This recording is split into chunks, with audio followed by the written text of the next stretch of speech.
Hey everyone, welcome to another episode of Zero Trust Journey. Today we have an exciting guest, Allie. Allie, thanks for joining us today. It's a pleasure to have you here. Steve, I know you have a relationship with Allie. Do you want to go ahead and introduce her to our audience? Oh, absolutely. And I do not think I can do justice by our amazing guest today.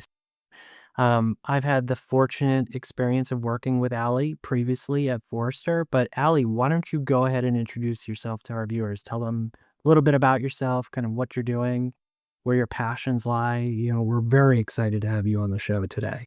Absolutely. And yeah, thank you so much for having me. I'm thrilled to be here. It's always fun to see you again, Steve, and to hang out with y'all. Love the podcast. So I'm Allie Mellen. I'm a principal analyst on the security and risk team at Forrester, and I cover security operations. So all things people, process, and technology in the SOC.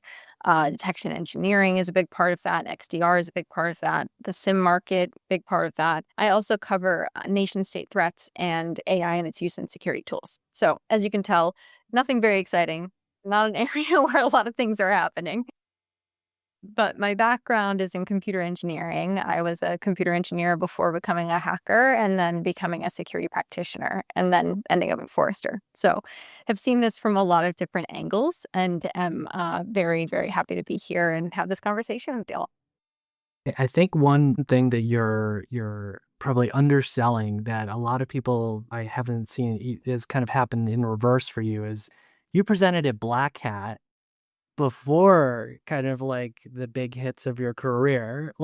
So can you talk about that real quick? Because I just always thought that was such an interesting part of your career story and kind of how you've gotten involved in things. Thank you. Yeah, I definitely can. So I was in college getting my degree in computer engineering, and we had one cybersecurity class at BU at the time, and I took it. And it was with an amazing professor. His name is Ari Trachtenberg. I believe he's still at BU, still teaching this class. And the reason that it was so amazing is because it was incredibly hands-on. This was not a class where you were sitting and learning theoreticals. This was you're hacking a server for your midterm. You're hacking and defending a server for your final. Like you are in it. And so we also had a midterm project, and that midterm project was to either come up with some novel research, novel security research, or to duplicate someone else's. And so me and a couple of my classmates at the time were like, let's do something different. And we ended up turning the Square reader, the little chip reader that a lot of merchants use, into a credit card skimmer. And it was really fun. It was via a hardware encryption bypass, which was kind of a cool way of doing it too, kind of a nice way of combining the software and the hardware components. We had a few other things that we did as part of that as well on the software side, but that was the meat of it. And we presented it to him, and he was like, this is very cool. Have you considered submitting it to Black Hat? And I was like, what's Black Hat? And so we did end up submitting it, and it got accepted. And so my first real experience with the security community was actually flying out to Vegas, speaking on this, getting on CNN and CNBC for the work, and just getting to know a really cool community that I immediately really enjoyed and found a lot of joy in. So I'm very, very grateful and very lucky that I got to be introduced to it that way. And it's been really great ever since. Nice. Ali, I share a little bit of same background. I was an ethical hacker turned into a blue teamer. And one question I get asked a lot, and I'll ask you, what made you switch the hacking or quote unquote cool stuff to being a SOC analyst, or actually just looking at the blue teamer side as well? Yeah, it's a really good question, actually, and I'm very curious your answer too. For me, I think that there reaches a point where the cool stuff isn't enough anymore, and I kind of reached that point. Like, absolutely, it is so fun to do things like ethical hacking, but at the end of the day, there's something much more meaningful in it for me to be on the defender side and to be focused in on that and to be making sure that that's my contribution to the space. Of course, ethical hackers have a huge contribution to the defensive side as well, but I thought that I had something to say that was unique on the defensive side, looking at it from like that enterprise and that government perspective. And I wanted to embrace that a little bit more. But how about you? Yeah, I mean, for me, I always said it that for me, I was getting sick and tired of generating the same problems for the teams every year. I wanted to be the part of the solution now. So I brought my ethical hacking mindset into the defender side and help them actually see things a bit differently and be part of the solution as well, fix things for them as well, with them as well. It's so funny that you say that because it's so true. I think that people, especially outside of the industry, don't always realize that being an ethical hacker is not like sitting at your desk all day finding 0 days. It's very much so just like repeated attempts at the same type of things in different places and seeing if it works. And so it is nice kind of having a little variety. Exactly. Yeah. And once a hacker, always a hacker. So you keep that mindset always, even if you're working for the blue team, or you always find ways how it can be penetrated or exploited. And so you bring that mindset at the table of blue teamer, and then having that someone on the table helps them see it differently as well. So it's not how this knob actually helps me detect or prevent or protect, but how are the other ways that it can be exploited. So that's the mindset bring on the table that helps for the blue teamer. For sure. I think that that is so true. And it is so funny because it informs everything that I do, having both of those perspectives, and especially like the computer engineering in the background. It just all comes together to kind of fit in these weird places. Like even my perspective on AI is so colored by having both of those experiences and being able to kind of think about it from both sides. So could not agree more. Can you tell us a little bit about your introduction to zero trust? What did you think when you first heard of it? And how has your background shaped your perspective on it? I'm so glad you brought it up because I think that we are legally required to, as Forrester analysts, you know, we have to bring it up at least once every time we talk. My introduction to zero trust, it happened before Forrester, of course, because it's always a topic of conversation in the defensive community. But I think that where I really started to understand it in a very different way was at Forrester, and actually through working with Steve quite a bit, because I have always been a bit skeptical of zero trust, to be honest. I've been very skeptical of honestly, like all of us, all of the buzzwords that come out of these things. But I think that the thing that I've really learned about zero trust that has made it something, and especially in my time at Forrester, has made it something really valuable, is that it is a timeless framework for how you approach security. And that is really, really important. And I think like when you dig into the specifics of zero trust and how people are actually doing it, you come up with some pretty cool things. You know, we all spend a lot of time focused on, oh, how do you get buy-in? Da, da, da, da. Once you get past that, that's where you get to some really cool, like, this is an implementation, and it's an implementation that, when done well, actually really enables the rest of the business in a way that you want them to be enabled. Like, we see a lot of teams that start with identity and with the users and with the workforce with zero trust, and they find so much value in that because they're actually able to show the benefit of taking that approach to the workforce instead of it just being this behind the scenes thing. I mean, similarly, I think it's such a connector for much of the organization beyond what we are in security. I did a case study a couple of years ago with Sask Power where I actually interviewed the enterprise architect there because he was a former security practitioner turned enterprise architect who believes in zero trust and wanted to implement those principles across Sask Power. And so we talked about the buy-in side, but we also talked about how he, as the enterprise architect, has so much power to make sure that zero trust actually gets implemented. And so I think that there's an element of this where we need advocates across the organization, and it can be really something to help the security organization get out of just being in the security organization, if that makes sense. So I love the call out around implementation, right? So that's the whole reason that we're all kind of here, is to talk both strategic and from the implementation side. So with your kind of unique background around other areas, and as marked my bingo board as you kind of hit off on all the buzzwords in describing what you covered, how has zero trust and kind of the security operations lens, how have those things lent themselves to each other, especially from that implementation perspective? Because I can imagine that from some of the previous research that you've done around XDR, for example, kind of unifying all of these different areas within an organization, zero trust kind of being that one lens higher, like I'd love to hear, if you have anything to share around things from an implementation perspective. Totally. It's such an interesting question because a lot of times I'll talk about my coverage and I'm like, I do all the cool stuff. Detection and response is the cool stuff. And people are like, no, what about prevention? And I think from the one angle, zero trust is incredibly beneficial because it is what enables security operations to have to do less work, or at least more important work. obviously you can bring down the alert volumes if you're preventing things instead of having to detect everything. So that's the first thing. Is I do think that it improves analyst experience in the SOC because it reduces the number of alerts that they have to address. And it also gives you a framework for when you're going through your response recommendations and your remediation recommendations, what should be done first and why. And so I think that that connection back between prevention and detection and response is really important with Zero Trust. But I also think that when we look at like that example that I used before of starting with identities, what is one of the most attacked things that security operations sees right now?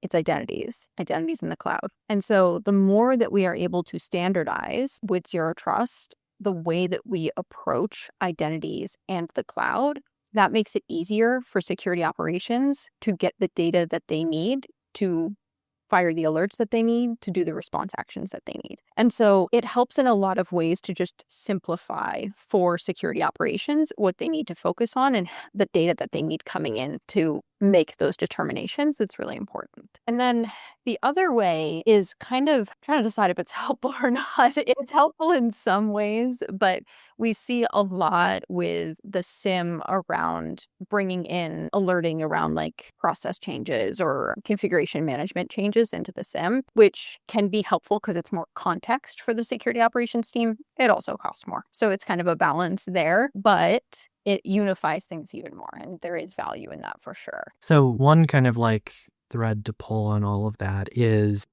in talking to a lot of folks as they've gone and implemented a variety of different solutions. I'm probably going to bring up like some hot debate here in a second, but like platform versus best in breed.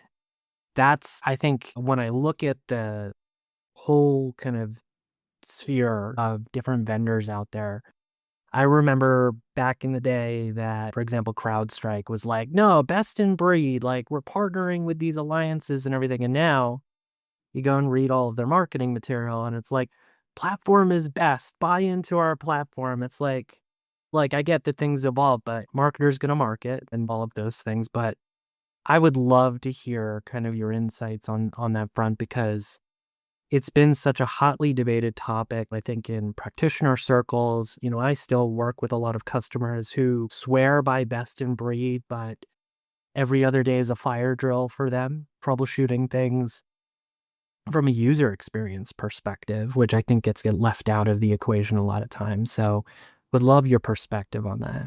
Yeah, the user experience piece is such an important part of this that people miss too. I completely agree with that. So there's a couple of angles to this. We have data. We track every year thousands of security decision makers, their responses to a variety of questions, right? Things like, what are your biggest challenges? What are your top priorities? How many breaches were you affected by last year? What were the cost of those breaches? Things like that can give us some really interesting data. One of the questions that we ask is, do you prefer best of breed or platform as your approach? And the answers to that are like a sine wave.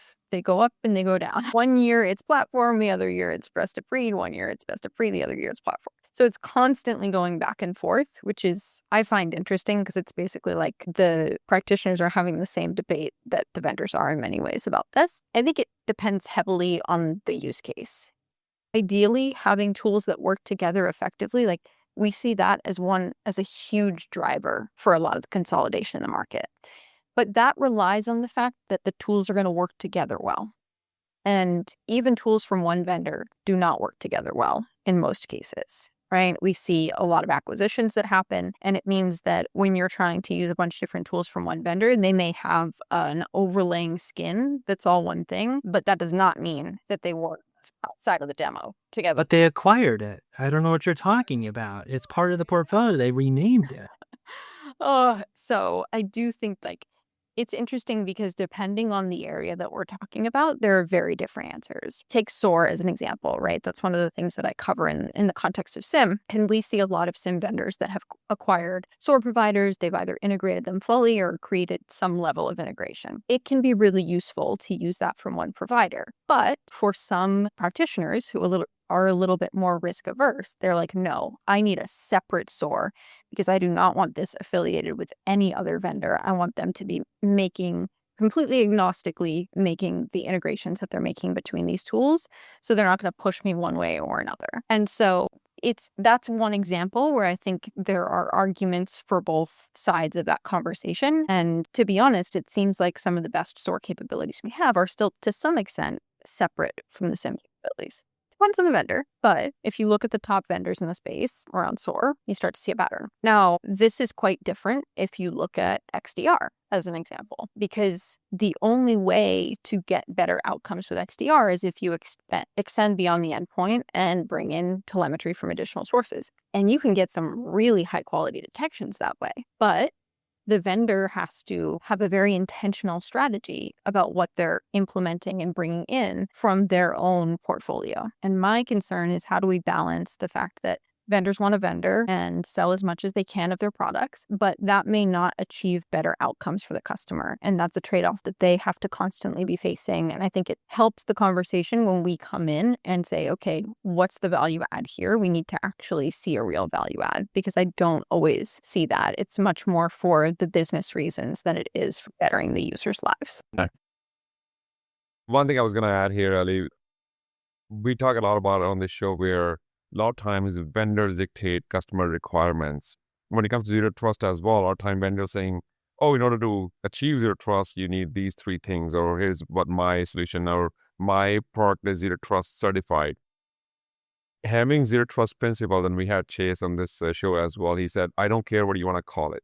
Call it hokey pokey, call it whatever you want. And as long as you meet the principles of zero trust, that's what really dictates it. So I'm interested in your opinion on this one as well. When you talk to the SOC analysts, or when you talk to the strategists who are actually creating the SOCs, does zero trust come in as a requirement? Do they say that based on the zero trust principles, this is what I want to have my solutions, my platforms, or best in breed to dictate the requirements? Or is it still the other way around, where the traditional way of SOC, I just want to have alerts, incidents, and I want to close them faster? Or do they actually look at from the zero trust principle aspect as well?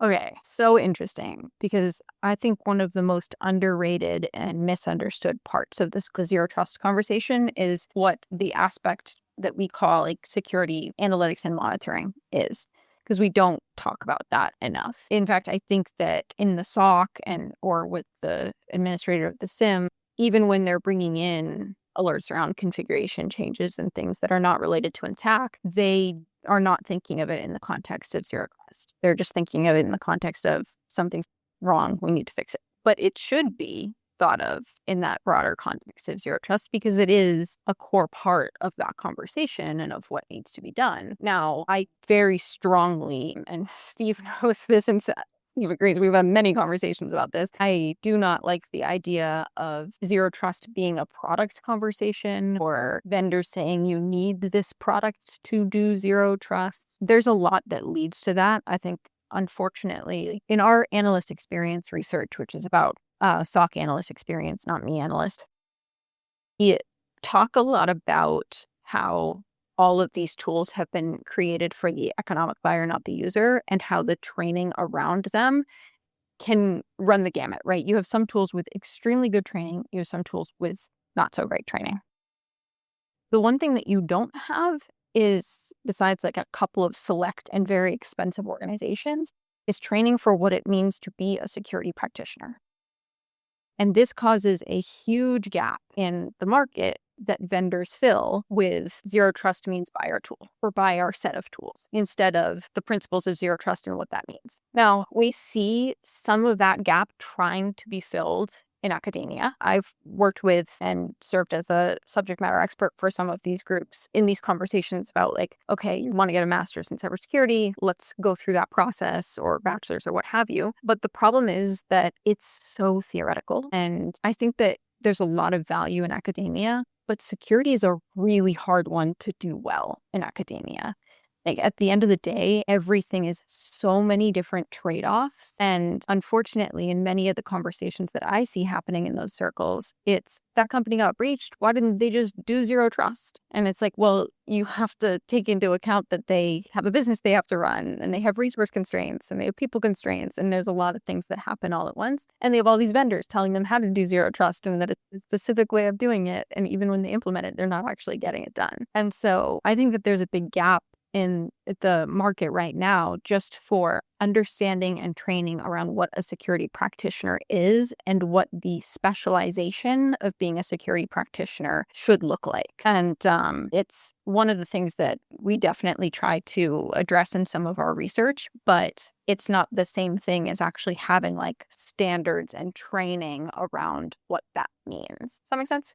Absolutely, 100%. Yeah, I think just to pull on that thread, and then I want to hand it over to Zach. I think I've spoken to you at length, Allie, of like not having a formal education and just trying to find my way like in the industry without a degree and kind of all of that type of stuff. I know that I've seen, to your point, the very large, maybe say all the big cloud providers who are the ones that are kind of driving that non-traditional education around what it means to be a security practitioner and giving free classes and all of that stuff. But of course, it's colored in a way that it's like you used Chronicle to investigate an incident, or you're utilizing Sentinel to dive into these particular alerts. Do you have any recommendations for our audience on places that they can get, some of that research? Maybe they're just starting out in the industry. Maybe they've been in the industry in a while and vendors have polluted, what it means for a lot of different things for them, especially, your call out around, the conversations we've had about zero trust products. Labeling all these features as zero trust, I think has confused many people and, made them believe something is when it actually isn't. And so I don't know if you had any recommendations or anything that you've come across that, our audience could dial into to kind of level up their knowledge around that. Yeah, it is a very hard question. I mean, there are not a lot of things that are achievable for most people, right? I mean, ideally, we could all pay for SANS training and be expert red teamers, right? But Yeah. that's not how it works. The people Second mortgage to go get that kid to training. the people that are using those programs are working at companies that are sponsoring them to be there, which is great, and they should be, but it still leaves a gap for others. I do think that for those who are coming in from non-traditional backgrounds, it has to be hands-on.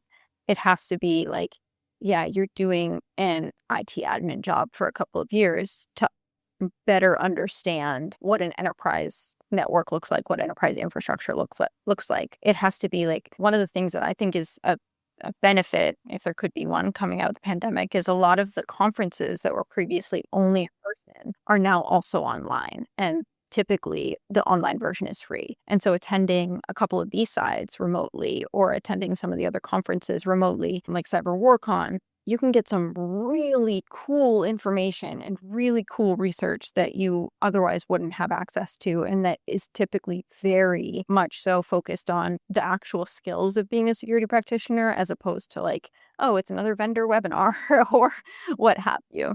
And so those tend to be the places where I go if I'm like, okay, what's changing? Like I want to sit in on a panel on detection engineering and see what people are talking about there and really get to the root of it. And then I think the only other thing is to find groups within the security community that you can relate to. Like for me, it was always like women in security and privacy and some of the women's groups that are in the cybersecurity space. Having those connections and those people that are willing to help you and also that you're willing to help in the space is so important, because cybersecurity is a community and everything happens within the community. It's very small while also being pretty big. And so the more that you integrate into the community, the easier it is to start actually getting a job in it and being part of it. No, I love that. Passing over to you, Zach. Thanks, Steve. I did not want to interrupt that because Steve pulled on a great thread. But there's one thing that you mentioned earlier in the conversation that I wanted to probe a bit more on, which was identity. And you started talking about how you've been talking to people who have been starting with identity. But one of the things we've heard in previous episodes of this podcast and talking with other practitioners is some level of disagreement on the phrase identity is the new perimeter. So Gosh. I wanted to get your thoughts on what you think about that and what you see as a reality. No pressure, Ali. No pressure. Yeah. Steve knows very well that I'm not a huge fan of network security or anything having to do with network security, I'll be honest. And so I often associate it with perimeter security and kind of that type of approach, whether it's fair or not. I think Steve is one of the people who has changed my mind or at least given me a much better perspective about the network security side of things than I had before. So long story short, I don't really like anything that talks about perimeter. Like, what does it matter? Like, we don't have a perimeter. It doesn't make any sense to talk about this as if we have a perimeter that we could control or like set up little men on with their spears to prevent any attacks, like we just don't, we don't have that anymore if we ever really did. And so I think about identity and cloud as kind of the next very fundamental and critical frontier for detection and response. That's much more how I like to approach it because I think that the efficacy that you can get from identity and from the cloud is really powerful. We see a lot of very high profile attacks that have been caught because of MFA. So prioritizing those is not only something that we believe in at Forrester, especially for security operations, but it's also something that we see regularly in practice. If you look at some of the XDR vendors as an example, the aspects that they're most likely to integrate are email security, identity, and cloud into their EDR or existing EDR/XDR products. And that's because you can get a lot of really valuable signal there. And I think cloud is a bit of a different ballgame. It's very difficult. The reason that most XDR vendors are integrating that in is because they have a pretty natural cloud workload security tool. But once you get into more of the aspects of what cloud looks like in totality, from like the SaaS applications to a lot of the core infrastructure and of course to cloud workloads, then you start getting a more complete picture of where your data is and the ways that attackers may be trying to target it.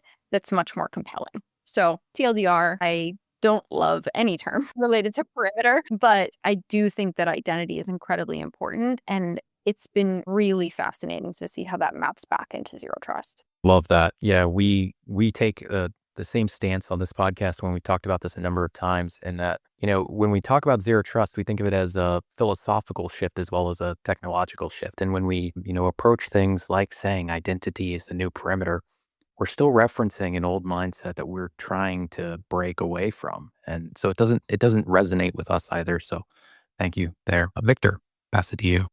Yeah, everything what we're talking about, very insightful. One question I have, Riley, is when you're talking to the strategic leaders of the SOC or even in cybersecurity in general, are there still people who are thinking that zero trust is not something that they want to incorporate? And again, they might use different terms like least privilege or defense in depth, but are there people who are still thinking that zero trust is still a buzzword and this is not something that I need to consider in my company or in my organization?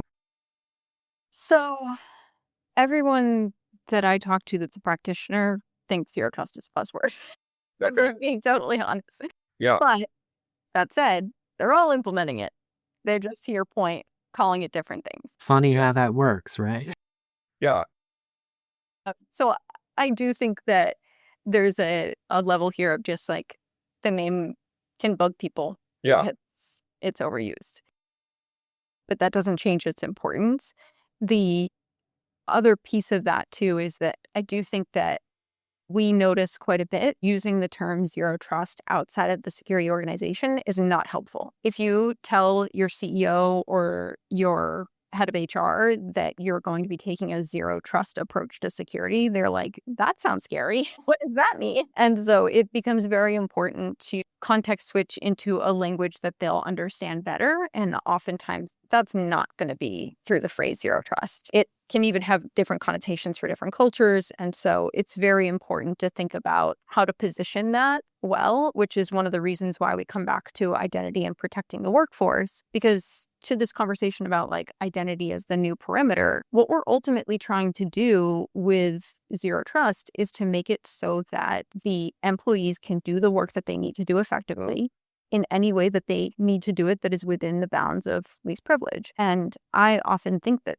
that should be enabling a little bit more freedom as kind of like the way that we position it than trying to like not trust anyone, because that's ultimately what we're doing. If we install a perimeter and that's the only thing that you can be a part of and be in, then that's basically saying you're stuck. You are not free to move freely. You're stuck within the confines that we have created versus what we're actually doing with Zero Trust is saying, we're going to make it so that you can operate in the confines that you prefer, but make that as secure as we possibly can. No, 100%. And we totally encourage every listener out there that come up with a better term if you can for us so that we can help. Okay, I will say, All right, go, Allie. I don't love to give Kinderbog credit, but I think the term Zero Trust is pretty good. Yeah. It's a pretty cool term for it all. It is. It's badass. Yeah, 100%.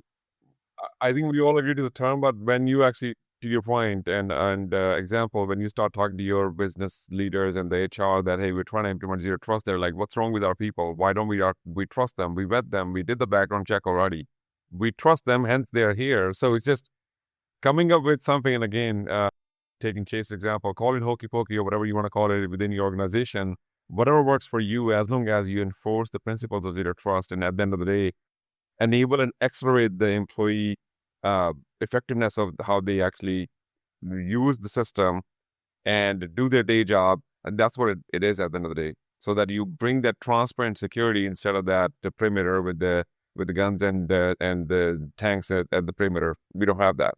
Yeah, definitely. I think it's all compromised. And that's like one of the things that the enterprise architect I was talking about earlier was so adamant about is he was like, yeah, I know that the security people are going to want to make it so that you have to like authenticate every single time. Oh, God. Yeah, this is the example. It really upsets everyone. But he was like, that's just not going to be productive for the workforce. So we're going to find a balance where you're going to have to authenticate during certain circumstances, but it's not going to be as excessive as security might like it to be. And so it's about compromise. And I think that that's like one of the cool things that I see is I meet a lot of CISOs that when I talk to not their teams, but other teams in their companies, they're like, it's just a cool person. Like they're always very chill.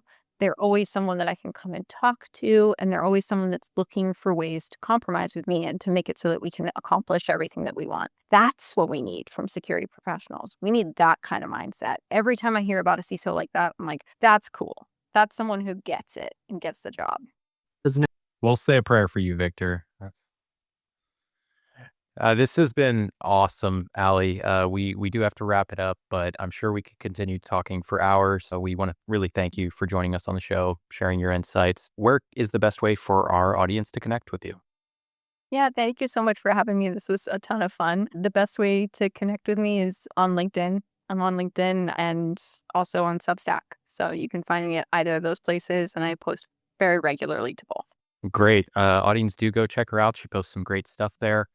And thank you again to our audience for tuning in for another episode of Zero Trust Journey. And we will see you next time.